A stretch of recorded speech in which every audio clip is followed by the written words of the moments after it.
Hi everyone, it's me again. I am going to talk about the new K-drama on Netflix called Dr. Cha. So I want to do an episode 1 and 2 review and also kind of get your feedback on if you're enjoying this drama. So I like Jung-hwa, and she's the lead female character on this K-drama. And what I like about Netflix is that they do little secret Easter eggs of Korean actresses or actors in any of their current dramas, and they kind of slide in a person who is going to be in a new Netflix K-drama. And that's what happened with Jung-hwa. She was in a really cool K-drama last year, and now she's in this one, Dr. Cha. So in this one, she plays a housewife where her life kind of really didn't get the start that she had envisioned, because she met her now husband school, and then these are all going to be spoilers, so proceed with your own caution. So they met in college, and they were going on some university school sponsored trip, and what happened is she got sick, something happened, and so he stayed behind to be with her. And for some reason, in that room that they were in, it got extra hot. So temperature-wise, as well as things got steamy between the two of them as well. So they were in college. The younger versions of Jung-hwa and her now husband, they're very attractive, very young, I guess, I don't know, hormonal college students. And so they have technically kind of a one-night stand. So her now husband, but back then during college time, he was actually dating kind of his college sweetheart, the love of his life.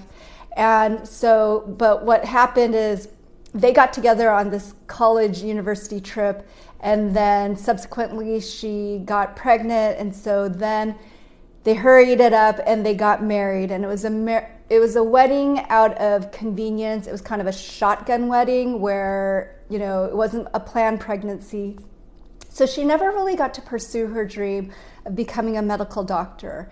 And so her husband's family is a very well-off kind of generation of hospital owners. So the father had a hospital, and I think his father had a hospital. So the guy is from a very wealthy family, and her family is definitely just kind of middle class, or blue collar, as you would say here in the United States. And so I guess in this, she's always trying to prove herself as a worthy daughter-in-law, as a, really good mother and all of that.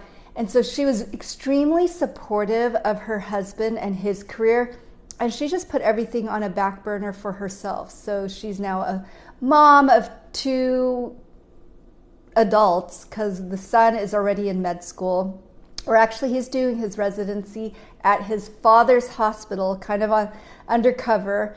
And then the daughter is a senior in high school and going into college, and she is a creative person wanting to do arts. So that's where she's at.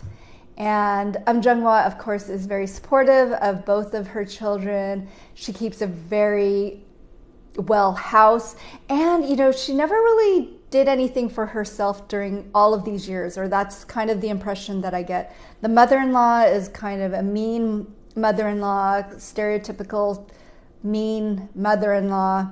And then she's been housekeeping, does all the chores, fresh cooked meals, cleans top to bottom, and also very good at budgeting. So she's never really bought herself anything very nice, whereas the mother-in-law, she's just buying up a storm. She even put an apartment building in Jung-hwa's character's name. So that is also a very kind of underhanded, sneaky thing, because she put the name in the building name under Jung-hwa's character, but then never shared the spoils of the apartment building. So this is now the college couple, the guy who cheated on his then college sweetheart. That's this lady.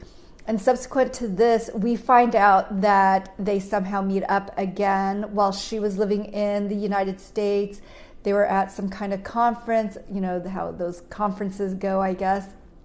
And they have a child out of wedlock. So she, believing that this man is the love of her life, she never really got over him. She never moved on with her life. She's just been like in love with this guy who cheated on her in college with a one-night stand. And yet now she's the mistress. And this lady, her character, she is coming from her own wealth. So actually they were very well matched. Like, she also had money. Her family also owned hospitals and what have you, or at least that's what I think I remember. And now she is the mistress of this guy who married the one-night stand lady because of children. So then, come to present day, Jung-hwa's character is very sick. She needs a liver transplant. And what has happened is this husband, he's actually very interesting. He always plays kind of mean characters or really uptight characters. He's just really uptight. And I think his face seems a little bit uptight, like very prim, proper. He's not the chill, kind of relaxed guy. And he's kind of smaller stature, so you don't really think of him as a leading male. He's kind of more like the uptight dad or just the very mean boss. Those are the characters he plays. And I kind of feel like, you know, a lot of people get stereotyped in Korean dramas. You really don't see this type of build or look to be the leading man, vice versa. You don't see like the suave guy taking the second antagonist role. If anything, there's usually two hot guys battling over the lady who is kind of like always seemingly not well off, always kind of coming from not destitute background, but definitely of middle income, but usually blue collar, working class. So now we have Jung-hwa's character's surgeon who's going to do some liver transplant or, you know, trying to get her to be better. And this guy, he's got a very athletic build. He drives a motorcycle. He just has a very kind of cool persona, very relaxed. He's the guy's guy. And of course, all the girls, whenever the nurses, when he walks through the hospital, they're kind of giggling and they're just thinking he, of course, is very hot because he's a good looking guy.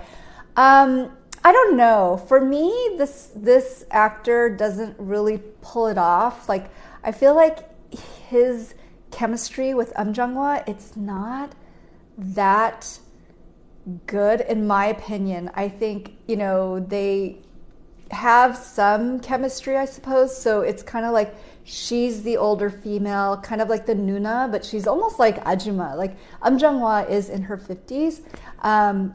In this K-drama, she plays mid to late 40s. And this guy, I think he is in his 30s or something. But he also has kind of a background story on his, because he, I think, was adopted, living in the States. I don't know. He, at this point, has some little bit of darkness of his own, or, you know, kind of hardship in his upbringing. But he drives a motorcycle and he's very like cool, sexy guy. That's the character that he's playing. And so he does the surgery. And what's interesting is like there's a lot of controversy between the mothers of Jung-hwa. So that mom and then her, Jung-hwa's character's husband, that mother-in-law or his mother. And of course, you know, Jung-hwa's mom wants this husband to save her because he's a likely a good candidate to do the transplant. And then of course the mean mother-in-law wants nothing to do with it, even though Jung-hwa's character was such a faithful, dutiful wife, such a good daughter-in-law. But the lady's just very selfish, and so we kind of see that play out, and it's actually really sad to see that. where, you know, this woman gives up, Jung-hwa's character gives up her entire life, her goals, her ambition to play wife, or not play wife, but to be the wife of this kind of very selfish man. He was selfish when he had the one-night stand with Jung-hwa's character, cheating on his college sweetheart, somebody who was evenly matched with him, to then now not want to give Jung-hwa part of his liver so that she can survive. And he finally agrees to it, but there's some other things that happen along the way. And I don't know. I don't like his character. I've never liked this guy's character. He's always been mean. He's always been mean. Every K-drama I've ever seen, the guy's been a jerk or mean or just very underhanded, sneaky. I wonder, as an actor, how you feel being labeled like that. Like, no, you don't get to play the attractive, good-looking, suave, debonair guy. You get to play kind of this rat. So hopefully it doesn't impact his own personal life or his own, you know, belief in himself, because, you know, we all need to have good self-esteem. But yeah, so this mother, Jung-hwa's character's mother, she plays the mom in every K-drama. So I really like her. She played the mom in The Heirs to Park Shin-hye's character. She played the housekeeper. She was there was something wrong either with her vocal cords or hearing, so she was doing sign language.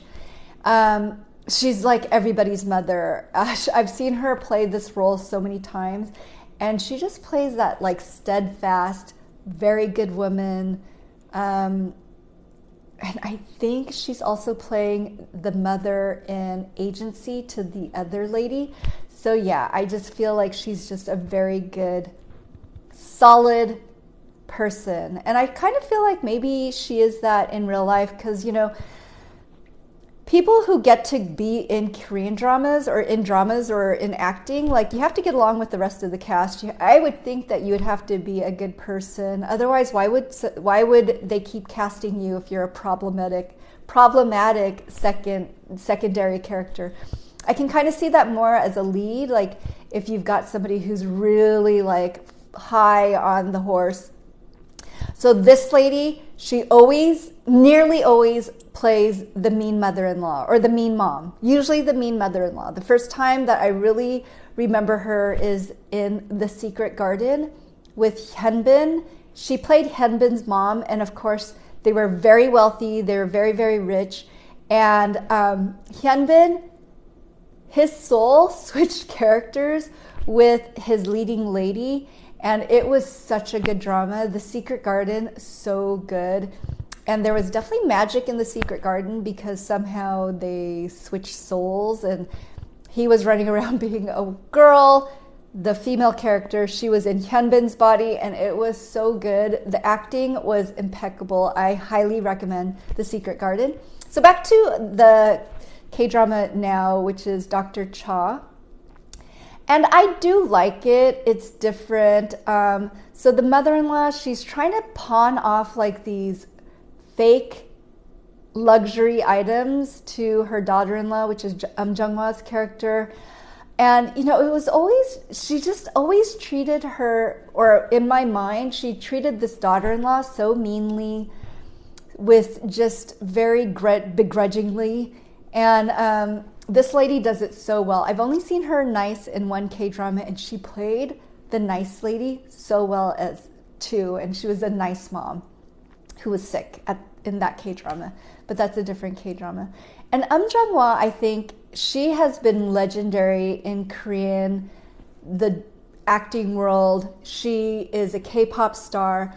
Jung-hwa in the 90s was Korea's Madonna, like very sexy, really good dance moves, an amazing voice. So she's been but she's been in the drama for quite some long time.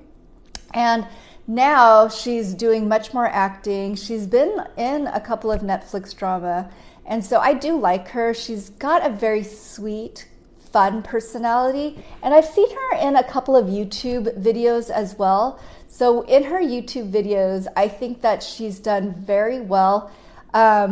she plays a, not she plays, this is her, it's her YouTube channel. So she's just got a very exuberant, very over the top, very big personality. So now her husband, we find out later, Jang-hwa's character husband did not go through with the liver transplant. So I feel like that was just so not cool on his part. Thankfully, Jang-hwa's character was able to do a liver transplant. She was able to go through with the surgery because someone else, I think a donation was made. But it's not easy to get transplants anywhere in the world, but especially in Korea, because there's so much things going on with bloodlines, people not wanting to give up their bloodlines, people not wanting to give up their genetic material to a stranger. I mean, bloodlines, I think my own family on the Korean side, we have a book that's been passed down generation over generation from the eldest son throughout. And that's why I think boys are so important, because girls just go off the family register and they go onto someone else's family's register. But my eldest uncle, he gave the family book with all the names and all the history to his eldest son, who's a Stanford grad and who's like an engineer. And actually that son, my cousin's son, who is like, that son actually went to Stanford as well. So they're all smart. And I believe eventually that my cousin will give the family historical, not Bible, but where all the names are written down, to his son. I think that son only has a daughter at this point. So I don't know if then this book shifts to my uncle's son's son, because he did have many children and they also had sons. So I think that eventually the book will keep getting passed down. But now that the genders and females and daughters being more valued, I don't think that the books are gonna be shuffled around as much. But anyways, so back to Dr. Cha. So the surgeon is having a crush on Jang-hwa's character. And it happened really fast, because I think it's a K-drama. I definitely don't think it's going to be reality, because Jang-hwa, her character's mid to late 40s. This guy's in his early to mid 30s. And Jang-hwa's character has 2 kids. She has failing health, and then she has a husband. So, I mean, there's a lot of supposed strikes against her. But who knows? Like, this very suave, attractive motorcycle riding surgeon is falling in love with her, has a huge crush on her, probably because she has a winning personality. And she's a beautiful lady, given all other factors. And what I like about episode 2 is, they start developing kind of this interesting dynamic where he's very supportive of her. But Jang-hwa's character, now that she found out that her husband did not go through with the transplant, he actually just decided, I'm going to just let my wife, or Jang-hwa's character, die on the operating table. I'm not sure what he thought. He says that it's because of the parents, one of them had to survive so that their kids could survive. I think it was more that he was just being selfish, because that's what the character is. So then she decides to go full on. She is going to be going back to school. Actually, not even back to school. She's done with school. She tested out in her medical license, got top grades. She then interviews with different hospitals, and she just so happens to get a residency at her husband's hospital with his mistress. So that part was just crazy, because in Korean dramas, it's always the world is so tiny that all the characters are always intermixing, always running into each other. And so now we see Jung-hwa, she gets into the hospital that her husband is in, the husband's mistress, and also her son. So it's like this whole huge family thing. And Jung-hwa, she actually did better than her son in the testing, and I feel like she also has, more maturity. She does better. And the son, he's actually, kind of a mix between the mom and the father, but I feel like the son has much more of Jung-hwa's characters in his, actually both the son and the daughter, because I think Jung-hwa has just a very bubbly personality, just very wholesome. And the father is just low down, kind of sneaky. He's kind of just not a very cool person. So I am very much rooting for the son and Jung-hwa. And of course, it's almost the whole family is employed at this hospital, but they're trying to keep it a secret because I don't think that would be realistic in real life or anywhere in the US hospital system, just because you kind of have to disclose if there's any nepotism involved, because you don't want nepotism. You don't want to have family dynamics involved where, there could be favoritism or there could be some kind of bad relationships. So that I feel like sometimes Korean dramas is so way over the top. It's not realistic. And one pet peeve that I have is that in Korean dramas, they always do CPR incorrect.